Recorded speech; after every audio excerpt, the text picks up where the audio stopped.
let's be honest. The original Resident Evil movie is pretty good.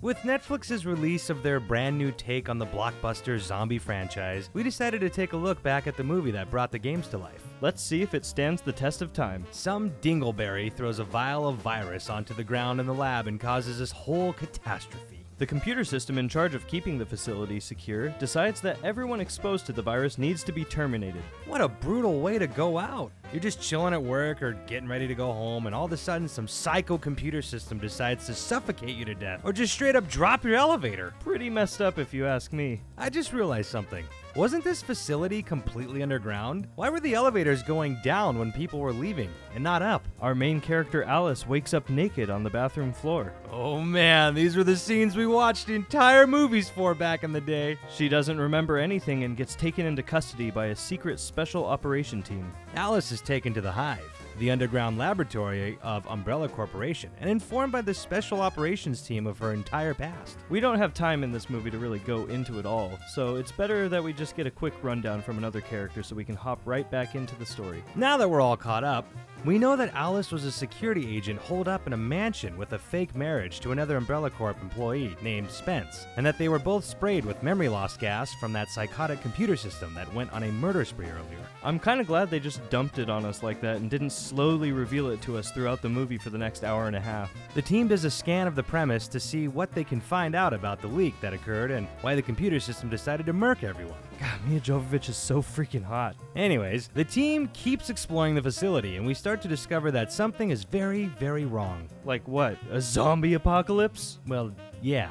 Oh. This begins the funhouse phase of the movie. The lab is a giant death trap filled with all sorts of obstacles that need to be overcome, and the consequences of failure are sudden death. Kinda like an adult version of Home Alone. But with Mia Jovovich. Yes, we get it, she's freaking hot. Half the cast gets wiped out in the first trap. A giant laser that cuts through even Wolverine's adamantium. It's a good thing he didn't back away from that laser, or else he would have survived and made the scene way less cool. Seriously, all he had to do was take one step back and he would have survived. But like I said, we wouldn't have gotten that great scene where he gets cubed up like a good steak. Mwah. When our brave duo goes in to complete the mission and shut down the Red Queen, we get our movie trailer moment.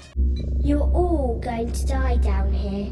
We then get to see our first real zombie! She's a biter! All hell breaks loose and the remaining survivors of the group get surrounded by a horde of zombies that they blow away into oblivion. After the first onslaught of zombie horde, we get met with Mortal Kombat level CGI and see a licker escape from containment. I'm pretty sure that at this point in time when the movie was made, the video game graphics were better than that. We get to see our first zombie dog after that. You know, I never understood why the human zombies walk slow, but the dog zombies can still run and move super fast. Huh. That's a good point. Maybe this movie is why I grew up to be a cat person. Alice gets caught in between a rock and a hard place when she has to fight a pack of zombie dogs. She obviously kills them all without issue, but something that doesn't make sense is how a highly trained secret agent of the government badass flinches every time she takes a shot. Every time Alice sees another zombie killed, she has a flashback revealing how she knew that person before she lost her memory. It's really a masterclass in how to write exposition. So after all this death and dying, our main cast decides they actually need to bring the Red Queen back to life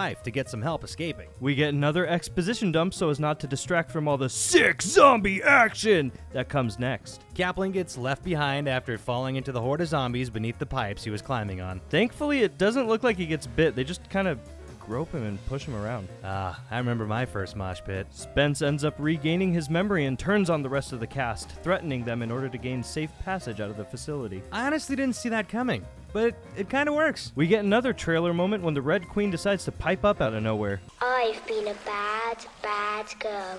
Looks like Spence won't be getting away that easily as the licker is on the prowl.